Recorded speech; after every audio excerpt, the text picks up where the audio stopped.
How to set up Face ID on your iPhone. Start by opening the Settings app on your iPhone. Once you're in, scroll down until you see Face ID and passcode and tap on it. You'll be asked to enter your phone's passcode, so go ahead and type that in.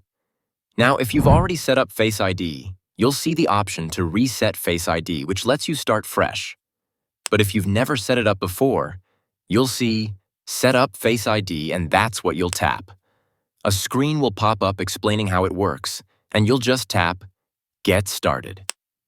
Now position your face inside the frame that shows up on the screen and slowly move your head in a circle.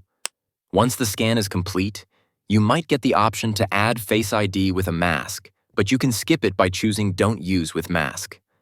After that, your Face ID will be set up. Next, you'll see a section that says Use Face ID for, and it's important to go through this list. Make sure you turn on options like iPhone Unlock and Payments, so your Face ID works where you need it. You can also enable it for apps that support Face ID, like banking or password managers. This way, you won't need to type in your password every time. Just a quick scan of your face will do it.